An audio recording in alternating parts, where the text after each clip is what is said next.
Well, let's go ahead and jump in. It's 5 o'clock. That means it's Gospel Hour at the Vedanta Temple in Santa Barbara. We are on page 1019. The date is Sunday, January 1st, 1882. And the chapter is Appendix A with Keshab at Dakshineshwar. And so right now they're at Gyan Chaudhary's house, and the Brahmo Samaj is having their annual celebration, and so Ramakrishna is getting some time to just talk with people. And he starts off saying, "The iron becomes red hot in the furnace of a smithy. Take it out and it becomes black as before. Therefore the iron must be heated in the furnace every now and then." Okay, let's get a little bit more information on that. So he was talking about a story up here. He says, "The master looked at the householder devotees seated around him and said with a smile, 'Why shouldn't it be possible for a householder to give his mind to God? But the truth is that he no longer has his mind with him. If he had it, then he would certainly offer it to God. But alas, the mind has been mortgaged to lust and greed. So it is necessary for him to constantly live in the company of holy people. When he gets back his own mind, then he can devote it to spiritual practice. But first it is necessary to live constantly with the Guru, to wait on him and enjoy the company of spiritual people. Either he should think of God in solitude day and night, or he should live with holy men. The mind left to itself gradually dries up. Take a jar of water, for instance. If the jar is set aside, the water dries up little by little. But that will not happen if the jar is kept immersed in the Ganges."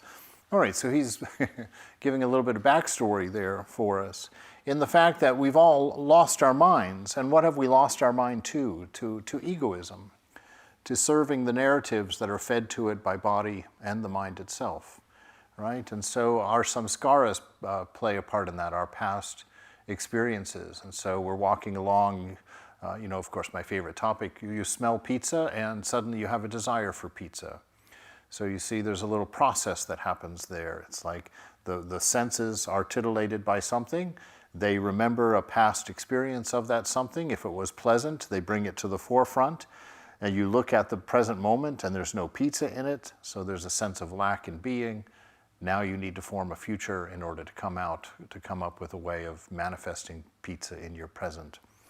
And so these little narratives that go on in our mind and grab it from the thought of God, grab it from our own contentment, are one of the things that rob us of our bliss, rob us of our joy. That in our spinning up all these designs in time, space, and causation, we pull our minds into routines that keep them from being aware, that keep them from being present and focused, and we tend, when we're in that state, to live in the past or in the future, right? The past is always indicated by regret and resentments if you hang out there, or sorrows that it's left, that it's not here anymore, or the good old days if you've arrived at that time in life, right? And then also the future. If you're spending time in the future thinking about what you're going to do and what you're going to be and where you're going to go and what you're going to do with this life, then you're born of anxiety. You're planning in a time where you can't control things. You're planning for a time when there's no way for you to do anything about it. And so this is what happens with egoism. We get pulled out of the moment, which is God, right? This present I am. We get pulled out of that and we get distracted and we tell ourselves stories that require action and planning. And we get caught up, and so that's what Ramakrishna is saying here.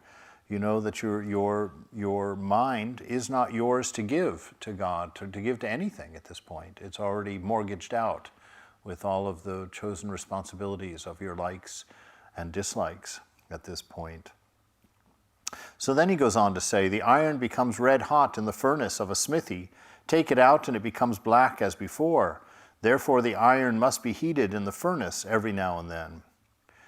Right? And so he's encouraging us to live in that holy company, to take some time away by ourselves where we literally vacate our stories, vacate all of the little narratives that has our plates spinning in the air. And to go away by yourself every now and then, as much as possible, actually, would be beneficial. And Ramakrishna even says in one place to go for a month or two, if you can get that kind of vacation, that kind of time alone. And to go sit and do some practice and get the mind centered around spiritual things. Teach your mind to take refuge in spiritual ideals within yourself. He asks, do you know what ignorance means? It is the feeling, this is my house, these are my relatives, I am the doer, and the household affairs go on smoothly because I manage them. But to feel that I am the servant of God, his devotee, his son, that is a good attitude. Right? So this ignorance is ignorance is that idea of not knowing who we are. It's something that's oddly enough to me, it's only just occurring to me how important that question is in spiritual life, in the Vedanta. Because we're all born into this world. This is my favorite little insight lately. I've mentioned it quite a few times. But I was just thinking that when we're born and in our first years growing up there, everybody's putting our mind on the future. You're asked by everybody, oh, what do you want to be? What are you going to become? Right? And you're sitting there and how do you know what you want to become? You haven't seen any of the options yet. You're brand new in this world. Right? And I think that it's odd that right away when we get somebody out of the womb and walking in on a new world, that we ask them what they're going to be. We immediately put their mind on the future rather than telling them what they are. That would be the first thing you would have to know about yourself in order to know how to become happy or how to live a fulfilling life. Right? If you don't know what you are, what are you shooting at as far as a target, as far as what you think is going to make you happy or going to fulfill your life? Right? And how much more helpful it would be to a toddler to sit there and tell him that he's divine love. Yes, you're full of love, just like mommy, just like daddy, you're full of love. And if you spend a life loving people, that's how you're happy in this world. Whether you're a policeman or whether you're a teacher or whether you're a garbage man, if you do it with love, you're going to be happy and fulfilled, right?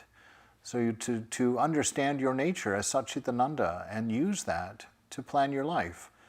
Because a fulfilled life is never the point, it's always the byproduct. It's the byproduct of how we're living, not what we're living, right? And it's your ability to do what you do with love and with attention and with care, and then to present it, to let go and offer it, and begin again. And so he says, while you're doing this in the world, live as the servant of the divine, right? That you are either God's servant or that you're his child, his son. He says both of those are great attitudes because they will determine that what you do in this world is a matter of love and care and worship, right? When you see the divine everywhere. The I cannot be effaced altogether. You may explain it away through reasoning, but the next moment it reappears. Nobody knows from where. It is like a goat that still bleats faintly and jerks its legs even after its head has been cut off.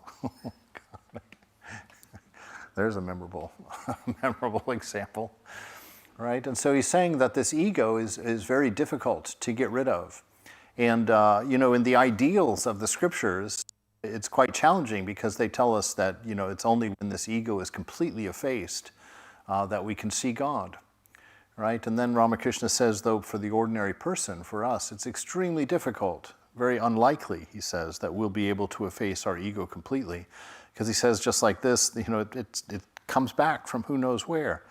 It just rises up in us. It seems to be a function of mind somehow, to have this sense of particular, this sense of being.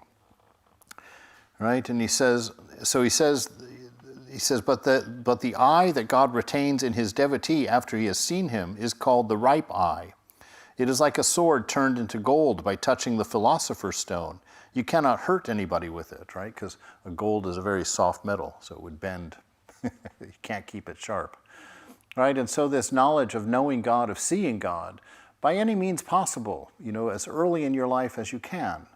Do a ton of practice and sit there and long for it and ask for it in prayer, contemplate it in your quiet times, and have the experience of yourself, have the experience of Satchit Ananda within yourself. Become aware of yourself as separate from body and mind, And that way you can go forward and live a life of any kind, and it will be fulfilling to you. It will be happy to you, right? So our goal is not necessarily, our working goal, let's put it that way. The highest ideal should always be maintained. That's the highest, that we could completely efface ourselves of egoism. But if we can't do that, we don't give up, we create a working ideal, something that's just a little bit lower. We can keep the ideal up there and say, yeah, someday, but right now I'm going to go for this, right?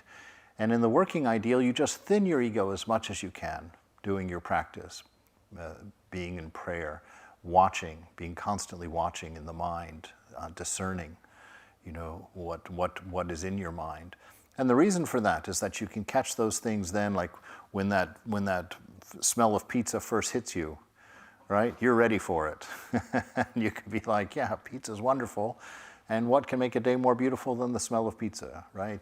You don't let it lead you into the second and third steps of delusion, the idea that I want it and that it's going to give something to me that's going to fulfill me, right? We want to stay away from those 3 steps of delusion. Thus the master talked, seated in the worship hall, and Keshab and the other devotees listened with rapt attention. It was about 8 o'clock in the evening. The bell rang 3 times for the worship. Master to Keshab and the others, "What's this? I see you haven't begun your regular worship." Keshab, "What further worship do we need? We're having all of this," right? Meaning the conversation with Ramakrishna. Master, "Oh no, my dear sir, let the worship be performed according to your custom." Keshab, "Why? We're getting on very well." At the master's repeated request, Keshab began the worship. In the midst of it, Sri Ramakrishna suddenly stood up and went into samadhi. The Brahmo devotees sang, "Chant, O mind, the name of Hari. Sing aloud the name of Hari. Praise Lord Hari's name. And praising Hari's name, O mind, cross the ocean of this world." The master still stood there absorbed in ecstasy. Keshab led him down very carefully from the temple to the courtyard. The music went on. The master danced to the music, and the devotees danced around him. After the refreshments, Sri Ramakrishna again talked with Keshab. Soon he began to sing, and Keshab sang with the master. It's so hard when you have to just sit and read about the party. You know, just the thought of being there, seeing anybody dance in ecstasy would be quite the sight, quite the thing to see. So the Keshab and the master are now dancing and singing together. I can only imagine what that must have looked like. The joy and because they loved each other so much. They enjoyed each other's company. "The black bee of my mind," the master and Keshab are singing. "The black bee of my mind is drawn in sheer delight to the blue lotus flower of Mother Shyama's feet. The blue flower of the feet of Kali, Shiva's consort, tasteless to the bee, are the blossoms of desire. My mother's feet are black, and black too is the bee. Black is made one with black. This much of the mystery my mortal eyes behold, then hastily retreat. But Kamalakanta hopes are answered in the end. He swims in the sea of bliss, unmoved by joy or pain." Yes, that sea of bliss is what we're desperately trying to realize within us, that divine shrine that lies in the heart of where what Ramakrishna says God calls the drawing room for the devotee. It's where he meets you, right? The drawing room is where you take in your company. They come and they sit there, and then you come in and greet them there. And so your heart is that place where you will have your realization, where God will be there. And years of you going there and sitting there in silence and contemplating the name and communing in the presence, you know, trying to purify yourself of all selfishness. There in that space, one day you'll go in there expecting to be in there alone, just doing the cleaning up and doing the meditation, and boom, the very heart of ecstasy is waiting for you. The very presence of your beloved, that more than you've ever hoped, is there. And again they sang, "High in the heaven of the mother's feet, my mind was soaring like a kite. When came the blast of sin's rough wind that drove it swiftly toward the earth." Both Keshab and the master were in a state of divine fervor. The other devotees joined them and sang and danced until midnight. The master rested a few minutes and then said to Keshav, "Why did you send me presents when your son was married? What shall I do with them? Take them back."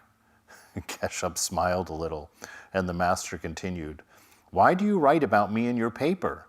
You cannot make a man great by writing about him in books and magazines. If God makes a man great, then everybody knows about him, even though he lives in the forest. When flowers bloom in the deep woods and the bees find them, but the flies do not. What can man do? Don't look up to him. Man is but a worm. The tongue that praises you today will abuse you tomorrow. I don't want my name and fame. May I always remain the humblest of the humble, the lowliest of the lowly." So you can see the play between them. I actually sort of see this relationship a little bit like the one between Swahananda and Swami Prabhupada. Just two people who really respected each other, really loved each other, but came from completely opposite ends of the world. And I can just remember them kind of poking each other, with statements across the table. So this idea, though, go to God, that time that I was feeling that depression in San Francisco, and Swami was walking up the stairs and I told him I was feeling depressed and alone. I didn't know if I could manage being alone in the monastery, and I was feeling terribly sorry for myself. And he just walked right by me, as you remember, and went into the room, ran into his bedroom, and just before he closed the door, he said, "So go to the shrine," right? And then he shut his door. And I was horribly angry and felt completely dejected, but I went to the shrine. And I sat there, and that day I had a beautiful meditation and realized that was the first time in my life that God had been real to me. I realized at that time that God had never actually been a part of a solution, that I had never thought that, oh, God is what I need right now. It was always something else, some other distraction. And that day when I went in there and actually found the comfort that Swami had sent me in there to find, and the realization that God tells us to take refuge only in her and in nothing else. I understood that day, that I had 1,000 refuges that I would turn to for things in my life. If I was lonely, I'd call up some friends. If I was bored, I'd get some friends together and go do something. It was like I had 1,000 little answers for all of my moods and whatnot, and not one of them was the shrine. And I was a monk at the time. And coming to that realization was quite profound to me. And it was an important time to see that. Because certainly, if you're going to spend your life coming to a temple, God might as well be real for you. All right? If you're going to spend time searching or doing these practices, then certainly God should be seen, should be touched, should be known. The master rested a few minutes and then said to Keshav, oh, we already read that. I like this though, why did you send me presents when your son was married? That was of course, this is what I was talking about with the poking across the table between Prabhupada and Swahananda. Here it's Keshav, sending gifts from a wedding to Swami, to Ramakrishna. It wouldn't be an utterly inappropriate thing to do, but it would be sort of a poking little thing to do because of marriage and a monk have no relationship together, renunciation and all of that, and gift giving and all of the, on 9 different levels, it was a little tease on that part. And Ramakrishna is wanting him to take it back, and Keshav's not having anything to do with it, right? And then tells him, and why are you writing about me all the time? Stop it. You can't make me famous. You can't make me good by what you write. And if I am good, then it's not necessary from that direction either. May I always remain the humblest of the humble and the lowliest of the lowly. Another prayer I don't think I've ever prayed. I would be afraid to pray that prayer, actually, to be honest with you.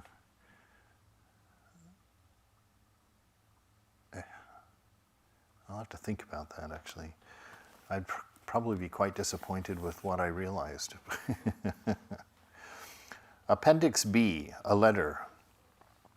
My beloved brother M., 3 days ago I received the 4th part of Sri Sri Ramakrishna Kathamrita sent by you, and today I have finished reading it. You are blessed indeed. So this is the book, this is probably Vivekananda, and the book he's reading, obviously, the Kathamrita is the one we're finishing. And so he says, I have finished reading it, and you are blessed indeed. What heavenly nectar you have sprinkled all over the country. A long time ago you wanted me to set down my conversations with the Master. Now I shall try to write them for you. But I was not born under the lucky star of an M, and I might jot down these days the date that I might jot down the days, the dates, and the hours of my visits with the Master, and note down correctly all the words uttered by his holy lips. In this letter I'm going to give you as many of my experiences as I remember. Very likely I shall confuse the events of one day with another, and I have forgotten many things. It was probably during the autumn holidays of 1881 that I met Sri Ramakrishna for the first time. I arrived at Dakshineshwar in a country boat, and going up the steps of the landing ghat, asked someone where the Paramahamsa was. There is the Paramahamsa, was the reply. A man was pointed out on the north veranda, which faces the garden. He was sitting, reclining against a bolster. He wore a black bordered cloth. At the sight of the bolster and the black bordered cloth, I said to myself, what kind of a Paramahamsa is this? All right, he's judging him. This isn't okay. It's not Vedanta. We don't know who it is yet? Yeah, it's later became a well-known freedom fighter. Let's see where he signs it. Oh, there's no signing. No. No. Written to M by Ashwani Kumar Datta, Yeah. one of the saintly patriots of Bengal. Yes, and so there's the Paramahamsa, and he looks up and sees a man leaning on a bolster. You know, Ramakrishna wouldn't normally recline on a bolster because they were, it would be like wearing an insigniaed polo shirt if you're a Swami. It's kind of like, it's a symbol of luxury. And the fact that he was in a black bordered cloth, he wasn't wearing garawa, he wasn't wearing white, he was wearing, a black bordered cloth. So in both both accounts, he's kind of surprised, which is interesting, because a lot of times, especially in spiritual life, we make judgments quite quickly like that. You'd walk, I remember going in to see a lecturer very early on, and just by the way that she looked on the stage and the way the stage was set up, I turned around and walked out. It's like, that just it didn't look spiritual to me. It didn't look like I would expect it to look. And so we should be careful, because here, very much, this could have happened to this man, Kumar, as well. He could have walked out. Going nearer, I found him half leaning against the bolster with his hands clasped around his drawn-up knees. Then I thought, evidently he's not used to pillows as the gentlemen are, so perhaps he is a Paramahamsa.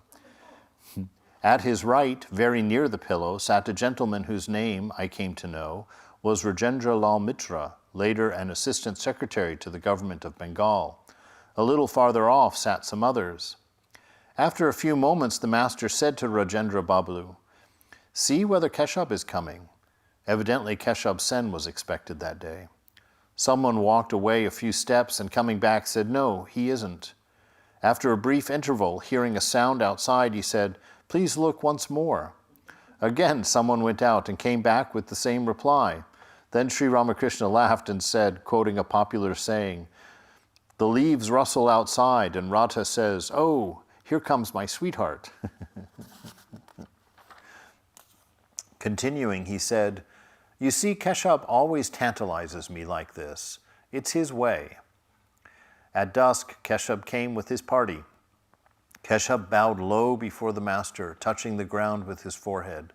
The master returned his salutation in the same manner. Shortly afterward, Sri Ramakrishna said, in a state of partial consciousness, "Look, he has brought the whole Calcutta crowd. I am supposed to deliver a lecture. I won't do anything of the sort. Do it yourself if you like. Lecturing is none of my business." Still in the ecstatic mood, he said with a divine smile, I shall eat and drink and be merry. I shall play and sleep, but I can't give lectures. As Keshab Babu watched him, he became overpowered with divine emotion. Every now and then he said, "Ah, me, ah, me." I too watched the master and said to myself, "Can this be pretense? I had never seen anything like it before, and you know how deep my faith is." Coming back from Samadhi, the master said to Keshab, "Keshab, once I went to your temple. In the course of your preaching, I heard you say that we shall dive into the river of devotion and go straight to the ocean of Satchitananda. And at once I looked up at the gallery where Keshab's wife and the other ladies were sitting, and I thought, then what will become of all these ladies? You see, Keshab, you are householders. How can you reach the ocean of Satchitananda all at once? You are like a mongoose with a brick in a niche. You are like a mongoose with a brick tied to its tail. When something frightens it, it runs up the wall and sits in a niche. But how can it stay there any length of time? The brick pulls it down and it falls to the floor with a thud. You may practice a little meditation, but the weight of wife and children will pull you down. You may dive into the river of devotion, but you must come up again. You will alternately dive and come up. How can you dive and disappear once for all?" Keshab Babu said, "Well, can't a householder ever succeed? What about Maharshi Devendranath Tagore?" Twice or thrice the master repeated softly, "Devendranath Tagore, Devendra, Devendra," and bowed to him several times. Then he said, "Let me tell you a story. A man used to celebrate the Durga Puja at his house with great pomp. Goats were sacrificed from sunrise to sunset. But after a few years, the sacrifice was not so imposing. Then someone said to him, 'How is it, sir, that the sacrifice at your place has become such a tame affair?' 'Don't you see,' he said, 'my teeth are gone now. Devendra is now devoted to meditation and contemplation. It is only natural that he should be at his advanced age, but no doubt he is a great man.'" You see, as long as a man is under Maya's spell, right, the spell of egoism, as long as a man is under Maya's spell, he is like a green coconut. When you scoop out the soft kernel from the green coconut, you cannot help scraping a little of the shell at the same time. But in the case of a ripe and dry coconut, the shell and kernel are separated from each other already. When you shake the fruit, you can feel the kernel rattling inside. The man who is freed from Maya is like a ripe and dry coconut. He feels the soul to be separated from the body. They are no longer connected with each other. This is a very important part of spiritual growth here. And this is that inner constant watching to learn where is the boundary of body in your inner world? Where is the boundary of mind in your inner world? Where are you in relation to those boundaries in your inner world? So that when somebody says you're not the body, you immediately know what that means, that you're not the body, right? Because you've learned to see how the body communicates with you, how it talks to you, how it tells you of its ailments and its hungers and its desires.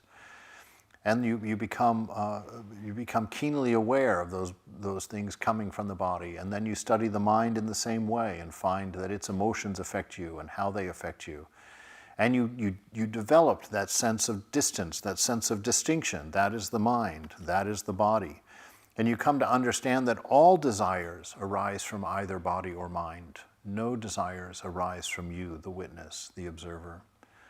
That all the desires belong to body-mind. And so when you've practiced this and you've become comfortable with what you mean by body when you close your eyes, what you mean by mind in your inner world, then it has a very powerful effect when the body is trying to grab your attention and you turn to it and say, "I'm not the body."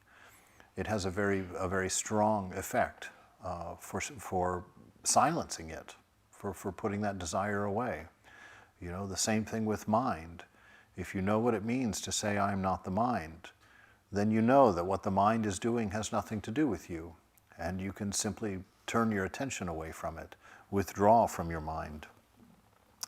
So he says this is how we have a ripe ego, because you're no longer attached to the body, which means that you no longer think that the desires of the body are your desires. And so you don't have that sense of attachment, that sense of importance to them. And the same with the mind. When the mind is doing its gyrations, being your character, that you're not attached to it. You're not thinking that it's you. Oh, that's my thought, right? So when the thought of ice cream arises in the mind, you don't think, oh, I just thought of ice cream, and now I better go get some, right? As a matter of fact, you just sit and watch it, and you say, oh, look, there goes ice cream. There comes ice cream. And you watch a few seconds later, oh, there goes ice cream, right? It rises and it falls. So this ripening of the coconut, he's talking about that. That is you doing this practice, identifying when you close your eyes and go into your inner world, because I always joke when I first went inside to dive deep, I had no idea what that meant. I was like, you close your eyes, and I was like, it's just red and mushy in here. What am I supposed to find? I don't see anything here. And so when you close those eyes and you start practicing, you start chanting the name of God, and slowly, slowly that opens up your inner world. You find the heart, the source of your love, the source of your caring, right? You find a place of stillness inside from which you can see life happen, right? You find a place separate from body and mind where you observe both of them, and you understand how samskaras work, right? And how karma works, and that it's kept in your own mind, and you are the one that holds yourself to your karma, right? And that if you can break this identity with mind and with body, then you break your identity with karma, and your karma weakens. That's why Mother would say that if you were supposed to be run through with a sword, if you chant the name of God, perhaps you'll get a pinprick instead, right? Because that attachment to body and mind has lessened, and it doesn't affect you as deeply, and you're not as controlled by it. So he says he feels the soul to be separated from the body. They are no longer connected to each other. It is the I that creates all the trouble. Won't this wretched ego ever leave a person? You see a peepal tree growing from the rubbish of a tumbled down house. You cut it down today, but tomorrow you find a new sprout shooting up. It is the same with the ego. You may wash 7 times a cup that onions have been kept in, but the wretched smell never leaves it. Right? So this constant fight with egoism that we have. Egoism is just the sense of being separate and apart from the whole, that you don't see yourself as part of this world. You don't see yourself and God as being one or part, right? And so this is what egoism does. It cuts us off and puts us squarely in the world that we interpret as material. In the course of the conversation, he said to Keshab, well, Keshab, I understand that your Calcutta Babus say that God does not exist. Is that true? A Calcutta Babu wants to climb the stairs. He takes one step, but before taking the next one, he cries out, oh, my side, and drops down unconscious. His relatives raise a hue and cry and send for a doctor, but before the doctor arrives, the man is very likely dead. And people of such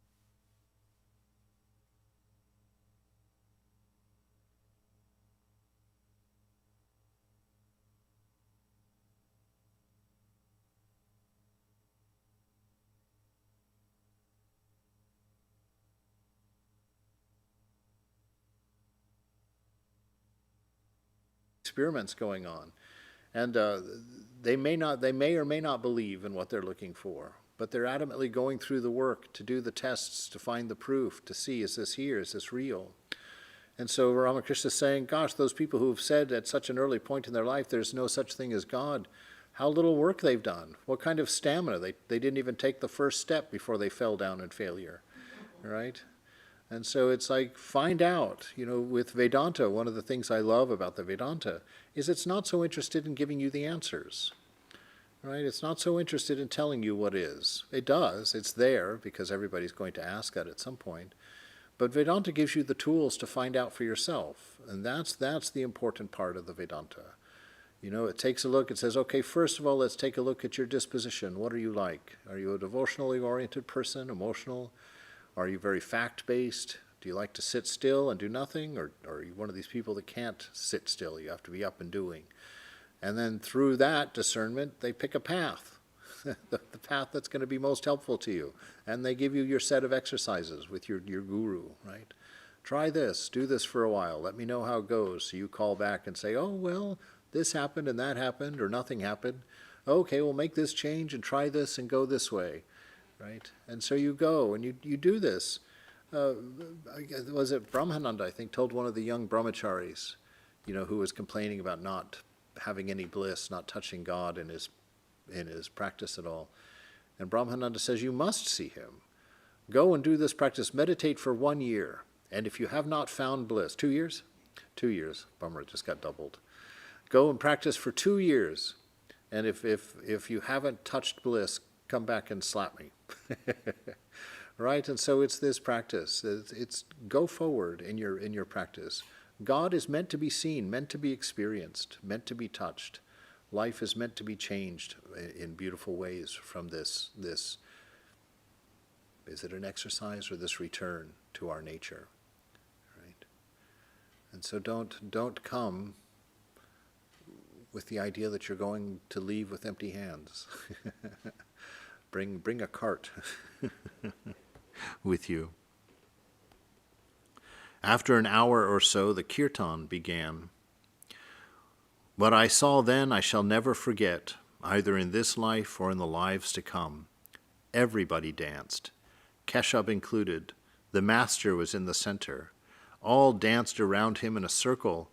During the dancing, Sri Ramakrishna suddenly stood motionless, transfixed in samadhi. A long time passed this way. After hearing his words and seeing all this, I said to myself, yes, a Paramahamsa indeed.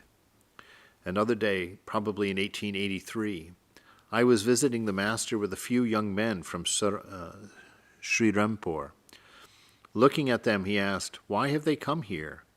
Myself, well, to see you. Master, what's there to see in me? Why don't they look at the buildings and the temples? Myself, sir, they haven't come to see those things. They have come to see you. Master, then they must be flints. There is fire in them. You may keep a flint under water 1,000 years, but the moment you strike it, sparks come out. They must be of that type, but it will be useless to try to strike fire out of me. At this remark, we all laughed. I do not recall now what the other things he said to us that day were, but it seems to me that he told us about the renunciation of lust and greed and the impossibility of getting rid of the ego. I visited him another day. When I bowed down to him and took a seat, he said, can you bring me some of that stuff, a little sour, a little sweet, that begins to fizz when you push down the cork? Myself, lemonade? Master, yes, why don't you bring a bottle for me? I think I brought him a bottle, so far as I remember. I was alone with him that day, and I asked him a few questions. Myself, do you observe caste? Master, how can I say yes? I ate curry at Keshav Sen's house. Let me tell you what once happened to me. A man with a long beard brought some ice here, but I didn't feel like eating it. A little later, someone brought me a piece of ice from the same man, and I ate it with great relish. You see, caste restrictions fall away of themselves. As coconut and palm trees grow up, the branches drop off of themselves. Caste conventions drop off like that. But don't tear them off like these fools do, meaning the Brahmos. Right? So let these things, and this is important in spiritual life. Well, actually there's a way of balancing it too. You know, that in spiritual life, through the practices of constantly remembering the divine, of constantly sitting in the shrine, we become aware of our nature, that we have a nature of love and wisdom that is expressed through presence. And you know, as we grow, our bad tendencies tend to drop off, you know, if you're renouncing and if you're discerning. If you're just coming to temple once a week, it might be a long time before anything happens. But if you're doing a regular practice, things start dropping off. You don't have to force these things. They're part of your nature, you know, to live in harmony with the teachings of any holy book or any holy teacher. Is not a matter of subsuming yourself and becoming something different, you know, like I can't be my own creative, you know, mischievous little self, I have to become like God, to become boring like that. It's not like that, right? It's we come fully into ourselves. Our expression of ourself becomes pure. We're no longer confused with the gyrations and confusions in the mind because our self is centered in the heart. We know that we are just love, wisdom, and presence, being. And when we learn to be comfortable with ourselves, when we don't need to be distracted from ourselves, when we're alone and we can feel bliss, we can feel joy instead of anxiety or fear or any of the other number of things that can come up in an anxious mind, right? But as we grow in spiritual life, we naturally fall into harmony with the divine reality around us, right? But there is a difference. I remember I made a big mistake my first year in the monastery that I won't go into, but I ran to the shrine and I was sitting there just feeling horrible, and I remember Swami Prabhupada came in the door downstairs and I went running down to see him, and I said, Maharaj, I said, I need to talk to you. He said, okay, maybe tomorrow afternoon around 3. I said, no, Maharaj, right now. And he said, oh, it is like that. And I said, yes, Maharaj. And so we went into the room, and I told him what I had done, and he was very grave, and he said, tell me again. And I was like, oh, God. So I had to go through it all again, and this time he asked more questions, more detail. And then afterwards he was like, I see. Tell me again. And so he made me tell him for a third time, and I was just like, oh my God. It was so embarrassing. So I told him a third time, and I was crying at this point, crying really hard, because I was thinking I was going to be asked to leave the monastery. It's like, oh, we can't have you around here. And so I was just crying like that. And then he got very stark, and he turned to me and he barked at me. He said, what is all of this crying? He says, you're a child of the mother. Her grace is abundant in you. You need not cry about this. He said, go on with your practice. He said, and he told me a little difference. He said, if you're a householder, I would say keep going forward and things will drop off. He says, but you're a monk, and for you, your sadhana must burn these things out. You do not wait for them to drop off.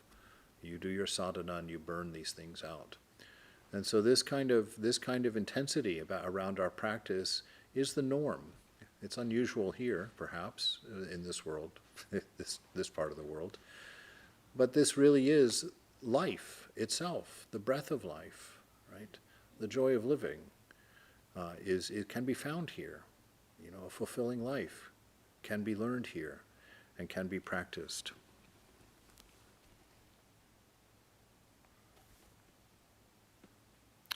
All right. Myself, what do you think of Kesha Babu? Master, oh, he is a saintly man. Myself, and Trilokya Babu? Oh, a fine man. He sings very well. How about Shivanath Babu? Master, a very good man, but he argues. Myself, well, what is the difference between a Hindu and a Brahmo? Master, there's not much difference. In the serenade we have here, one flutist plays a single note right along, while the other one plays various melodies. The Brahmos, they play one note, as it were. They hold to the formless aspect of God. But the Hindus, they bring in all different melodies. That is to say, they enjoy God and all of his various aspects. The formless deity and God with form may be likened to water and ice. The water freezes into ice. The ice melts into water through the heat of jnana, knowledge. Water takes the form of ice through the cooling influence of devotion. The reality is one. People give it various names. Take the case of a lake with 4 landing ghats on 4 banks. People who draw water at one ghat will call it jal, and those who draw it at the second ghat will call it pani, and the third ghat they'll call it water, and at the 4th one they'll call aqua. But it is all one and the same thing, water. Right? I told the master that I had met Akalananda Tirthavadhuta of Barasal. Master, isn't that Ramkumar of Kotrang? Yes, sir. How did you like him? Oh, myself, very much. Well, whom do you like better, him or me? Myself, oh, can there be any comparison between you two? He is a scholar, an erudite person. But are you one? Sri Ramakrishna was a little puzzled at my reply and became silent. A moment later I said, "He may be a scholar, but you're full of fun. That is great fun. There is great fun in your company." At this, the master laughed and said, "Well said. Right you are." All right. We'll stop there because that's a great place, a great thought to leave with. You are a great deal of fun.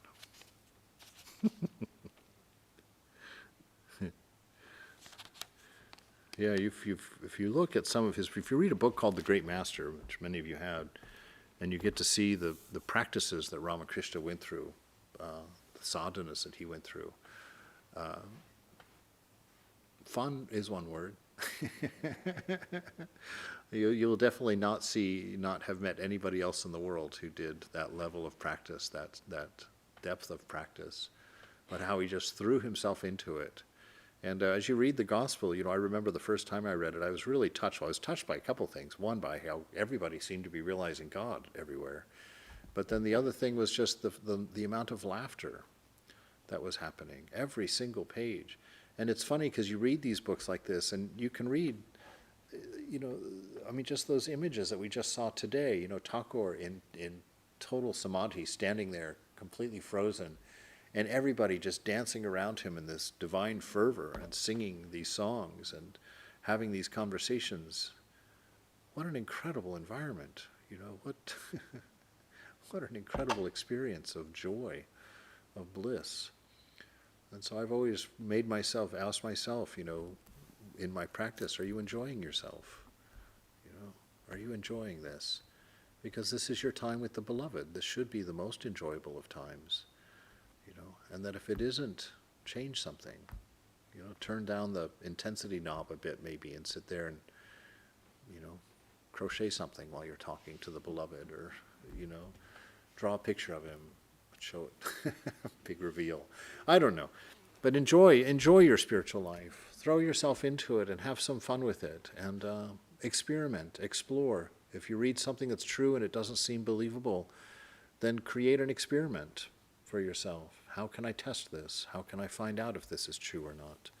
What are the implications of this teaching, right? And take it apart. Go into it.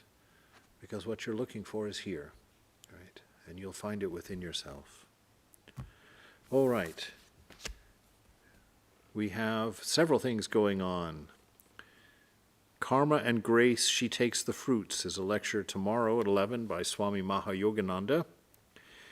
And this week, Wednesday at 5, there'll be the standard class on Swami Trigunatitananda by Pravrajaka Krishna Prana. And then next Saturday, again, we have this class. So this temple is open every day, as you may know, from 6:30 a.m. until 7 p.m. You're always welcome here to come in, spend some time alone. You can bring the God of your comfort with you, or see him here or her here, as you like. This is a place for all practices, for hearts. So come and leave your meditations behind, your vibrations, and enjoy this place that you have built for yourself. And we'll go forward. Jai Ma, Jai Thakur, Jai Swamiji.